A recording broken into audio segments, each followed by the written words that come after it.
Hello everyone, welcome back. It's Space Engineers Plus Me, episode 70. I'm Enigmaeus, and today we're doing a detailed guide on how to operate the Gantry and the drill ship for the Atlas. It's finally, the final episode in the build is here, and we're just going to dive right in. We're going to cover things in more detail than what we did in the last video, which was the overview video. If you're not sure what these things are for, take a look at the overview. It was number 69 in the series. I give you a detailed understanding of what these different elements and components are for. We're just going to touch on those things as we need to discuss them throughout this guide. We're going to focus on the actual operation of these things and what specifically you have to do in order to make them work as I've set them up. Once you know that, you can tweak, change, refine, do whatever you want to do. I just want to make sure that people have a fair opportunity to understand what's going on from my point of view before they dive in and expect wonderful results. So we're going to start with setting up the gantry and then using it, and then we're going to take a look at the drill ship.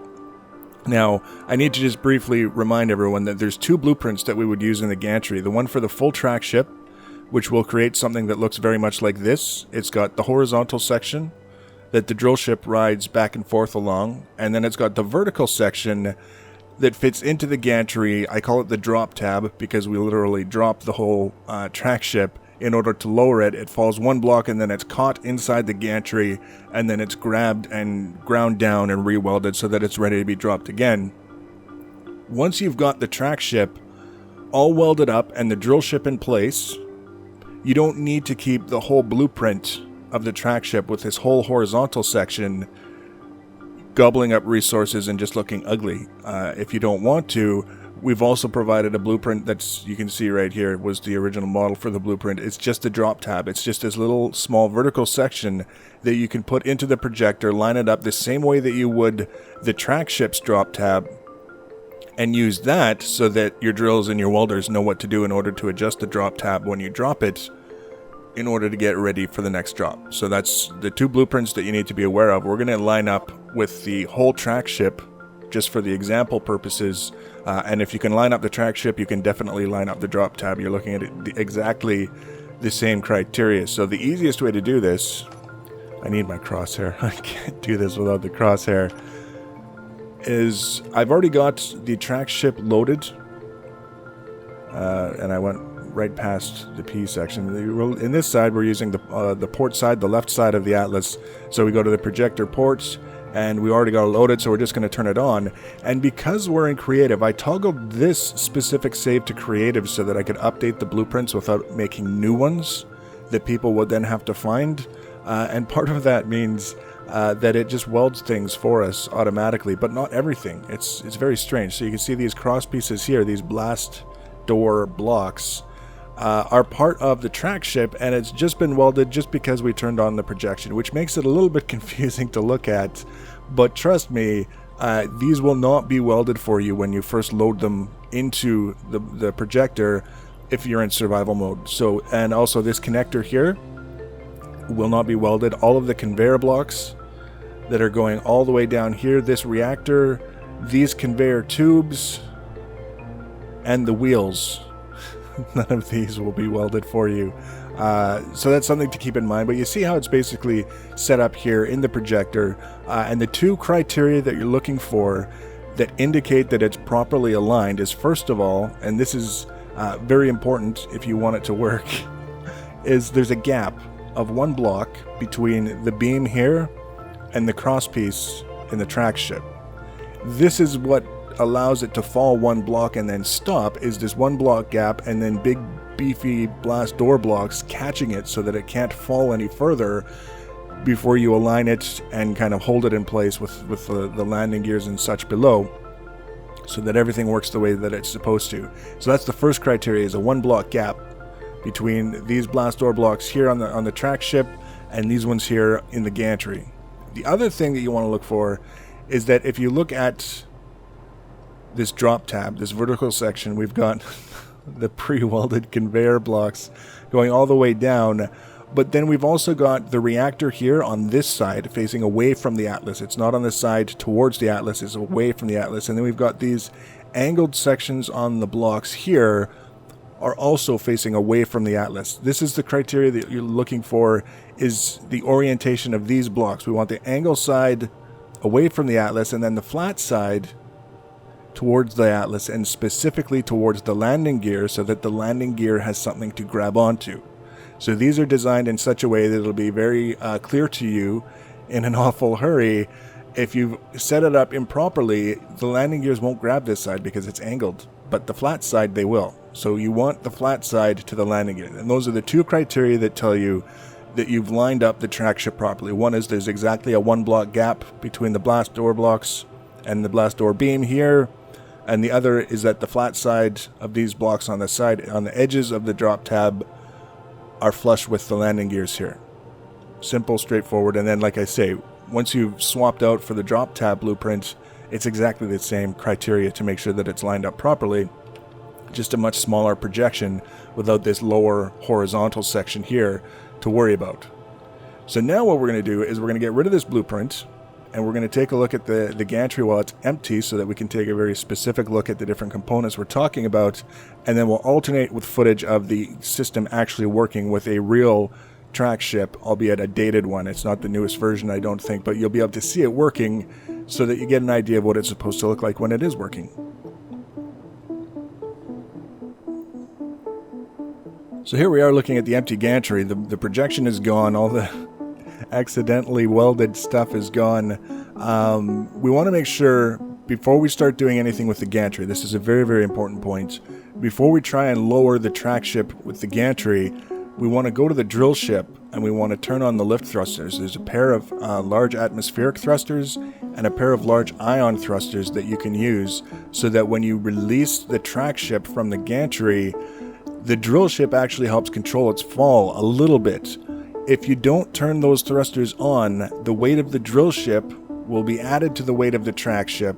When it falls, you are pretty much guaranteed to experience a not insignificant amount of damage. The last time I forgot to do it, it basically shattered the track ship, and I fortunately was able to load from my save. But if you're playing on a server, or if you don't really support the idea of loading from saves and catastrophic failures, you won't be happy if you forget to turn these thrusters on.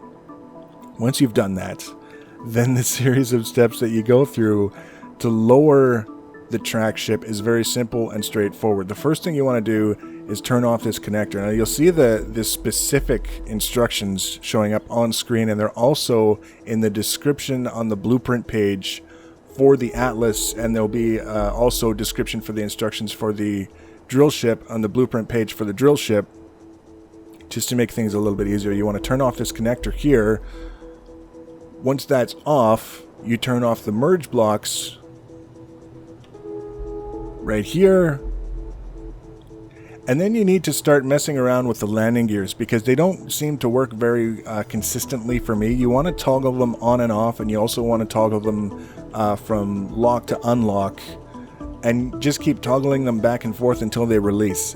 What I've found is if I toggle them on and off and then I toggle them from lock to unlock, usually by then it will release, but sometimes not. So you just have to be a little bit careful. The idea that you want to keep in mind is when the landing gears have properly released, that's when the track ship will fall. So you've disconnected the connector, you've disconnected the merge blocks, and then you're releasing the track ship from the landing gears.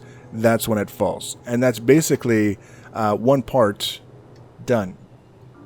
Once it's fallen, you want to take a look around for damage. If you're going to experience any damage, again, assuming that you've turned on the thrusters, you're going to see probably a little bit of damage up here.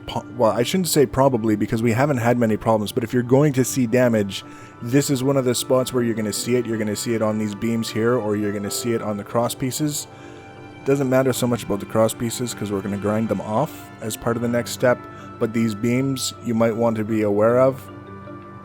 One of the things that I included in the design is there's 4 welders on each gantry.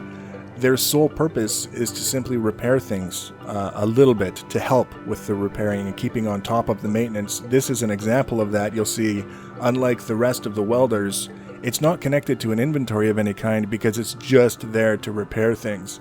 If it's there to actually rebuild things, it'll be connected to an inventory. So this guy here, this one over here, and then there's another guy there and one on the other side. Those are just there to repair the beams, to kind of keep on top of it. So keep that in mind, but you also want to keep, maintain a certain amount of diligence in keeping an eye out for damage yourself. So you've lowered the track ship. Right now it's basically just flopping in the wind. You have to be careful before you grab them with the landing gears again, before you grab the track ship with the landing gears. You want to check the gap between the landing gears and the blocks that you're about to grab on the drop tab. If there's a gap, you'll notice it probably on the bottom of the landing gear. It'll be farther out on the bottom than it is on top. We don't want that. We want that to be as straight up and down as we possibly can, and that's why we've got these wheels here, these wheels with suspensions, is we can carefully adjust the height offset on the wheels to nudge the track ship, and specifically the drop tab, closer to the landing gears so that they line up nice and flush, nice and straight. And that's kind of our indication that when we do the welding and the grinding, that it's going to work the way that it's supposed to, because it's lined up. So first of all, before you turn on the landing gears, check to make sure that everything is straight. If you need to, you can use the wheels to push it up to the landing gears. Once everything is nice and straight, you turn the landing gears on, make sure they're locked, and then you can turn on the grinders. And what you will notice is that it's not just one 5-second grinding thing and then it's done. Is that it takes a while, first of all, and the grinders will tend to turn off and on at various different points throughout it, and you can tell that they're turning on because they give off a lot of light when they're operating. As soon as all of the grinders have stopped giving off light, that's when you know all the grinding is done. What I've found is that you really need, before you start welding, to come up here and you want to look around in this area to make sure that none of the blast door blocks from the drop tab up here have kind of survived, because sometimes when you grind things apart, one block will grind off first, which will release another block, and then the grinder actually pushes that block far enough away that it can't grind it anymore, and it'll just sit there. And when it sits there like that, it's in the way and it won't allow you to weld things. So you need to check to make sure there are no orphan blocks anywhere. And if there are no orphan blocks, then you can proceed to the next step, which is actually to turn on the merge blocks.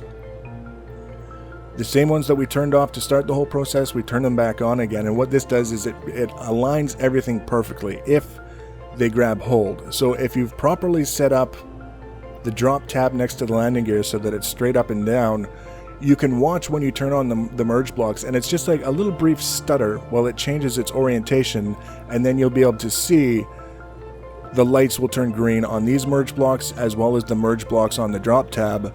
That means that it's merged properly.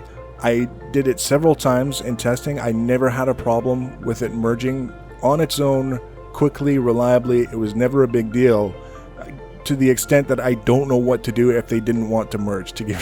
What I would suggest if they didn't want to merge is you would be very, very careful and use the drill ship to kind of nudge the whole thing up a little bit, just a little wee tiny bit. Just usually the tiniest bit of motion is enough to trigger the merge blocks into working.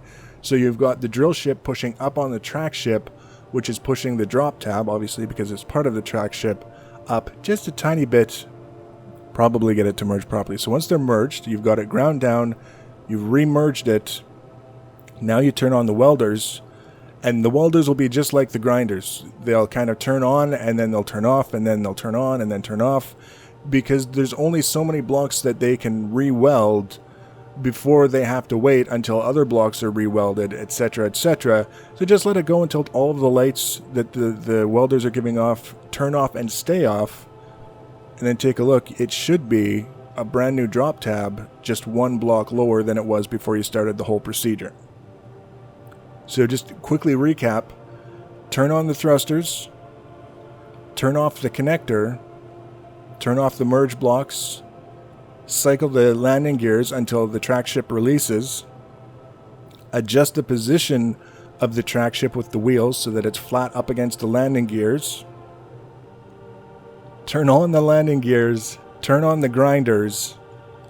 Once the grinding is done, turn on the merge block again, make sure that it's merged properly, turn on the welders, And then the last thing that you want to do, once all of the welding is done, it's completely rebuilt, is make sure that this connector is turned back on and locked with the connector on the top of the drop tab, because that's how you're going to transfer the inventory out of the drill ship into the Atlas, is through this system, so you want to make sure that it's relocked. That's the gantry in a nutshell. It's such an awfully big nut.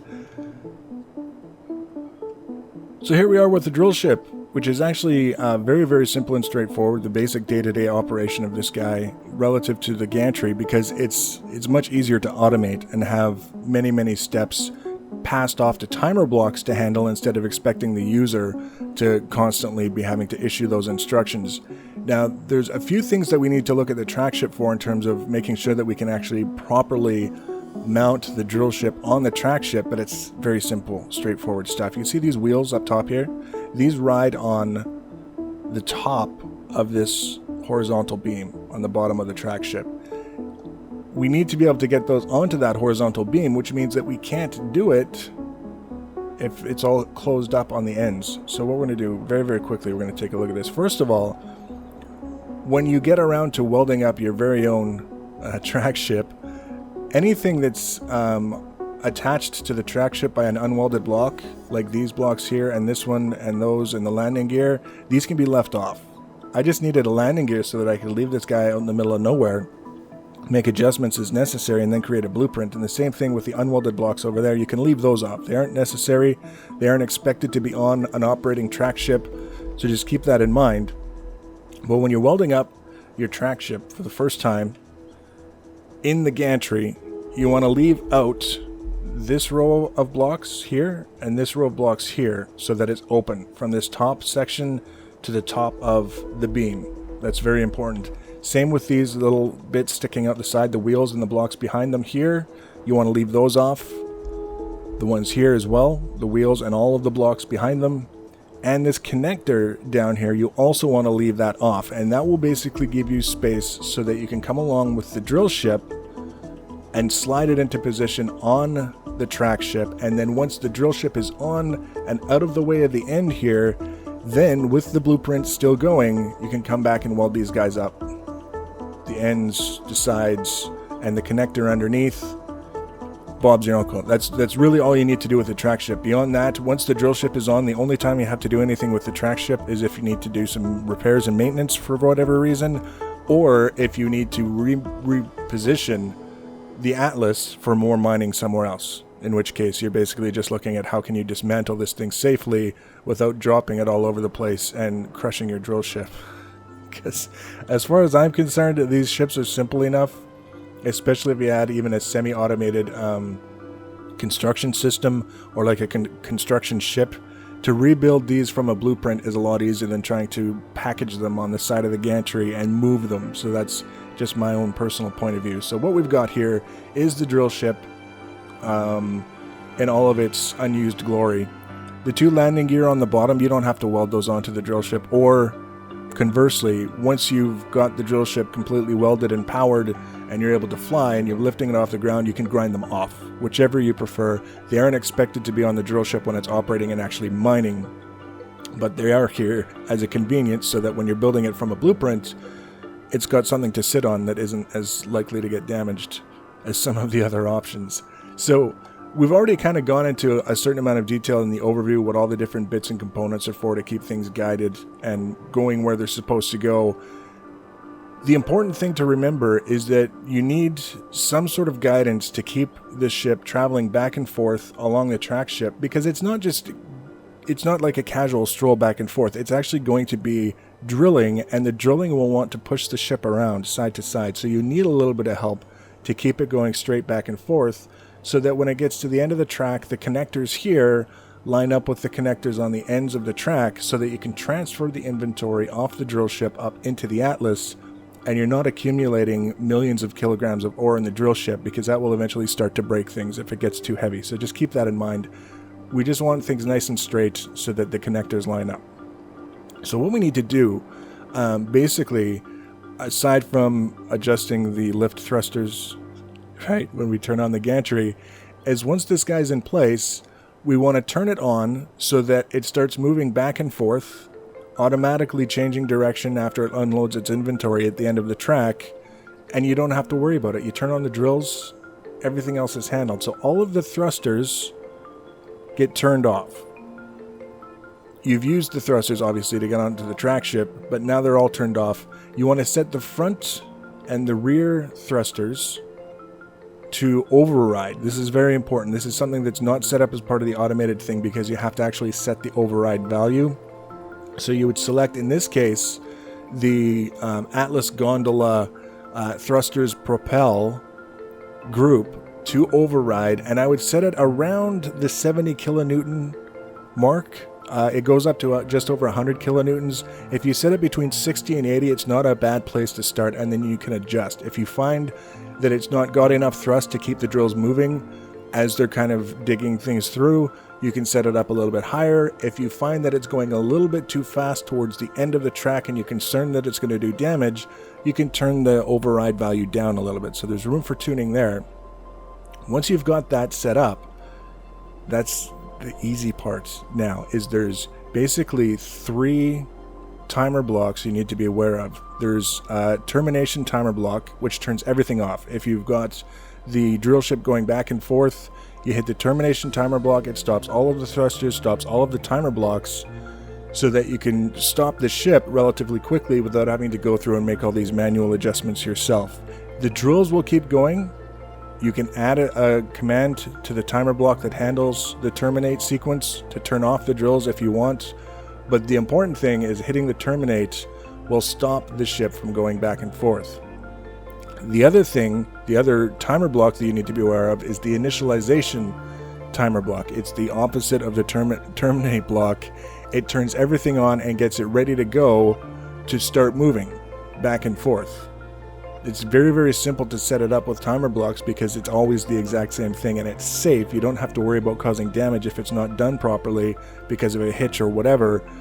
But you still want to keep an eye on it after you hit the initialize and start it moving to make sure that it's doing what you want it to do. So after you hit initialize, you hit one of the start timers for a particular direction. So forward set 1 or reverse set 1, whatever you want based on which direction you want it to go, and it should at that point start working. And when it works, what you'll find is that it'll fire the thrusters that push it in the direction you want to go for 3 seconds, and then it'll fire the thrusters on the opposite side for 2 seconds, and essentially it's deliberately slowing down its travel across the track so that you don't build up ahead of speed. We do not want this thing to be moving fast. We want it slow, we want it controlled, we want it steady, we want it to be fast enough to let the drills, slow enough to let the drills do what the drills need to do without going so fast that either the drills are bouncing over the landscape doing what they're doing, and certainly we don't want it fast enough that it's causing damage when it reaches the end of the track. So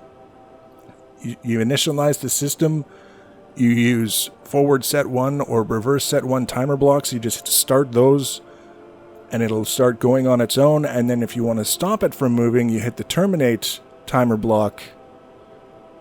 That's the drill ship. It's really that simple, and I wanted it to be that simple for a reason. The only other thing you need to know about is this cluster down here is there's a conveyor sorter that feeds these connectors and ejects whatever you don't want. Usually it will be stone. You can also eject any other material that you don't want to accumulate. Ice, if you're drilling uranium next to iron and for whatever reason you don't want the iron, you can eject iron. You get the idea. It's a trash ejection system. There's a conveyor sorter that lets you filter or choose what to filter that's going to send it to the connectors to be ejected. That's basically it. The drill ship is a little bit easier than the track ship to relocate when you move the Atlas because it can fly on its own. It doesn't need any kind of support for that to happen. Just remember, you have to turn the thrusters off of override if you want it to be controllable fairly easily when you're moving it around, and then you reset them to override when you set it up for the next bit of mining. Life goes on. So that's the Atlas system. It's been a long time coming. I hope I described it in a way that makes sense to you guys. Sometimes it's not very easy to be as concise as you want to be, while at the same time offering the information that you want to offer, But at the very least, we can say I've given you as much information as you need, if not more. Hopefully, you can mess around with it, play around with it. One of the things that I like to do, I found when I started playing around with the game, is that breaking things and just leaving them broken lying around can be a hell of a lot of fun sometimes. So I wouldn't be offended if someone said, look what I did to your ship, and it's like a million pieces scattered across an ice lake. Whatever you want to do. If you have any questions, leave them in the comments section below the video. I'll do my best to answer them. If I don't have an answer, I'll just be honest with you and tell you that I don't have an answer. So the next video in the series, we're going to be looking at the space station that we've been building between Mars and Mars's moon. Sort of an interplanetary waypoint, I guess you could say. We're going to look at that. We're going to talk about our plans for that. We're going to talk about our plans for the next 2 or 3 projects that we've got in the works that we're going to be cycling through until we reach completion at all of them. And if you want to be notified when I add that video, you can subscribe to my channel or follow me on social media. Links for social media are always in the information box below the video. Feel free to leave your comments and feedback. Thanks for watching, guys, and take care.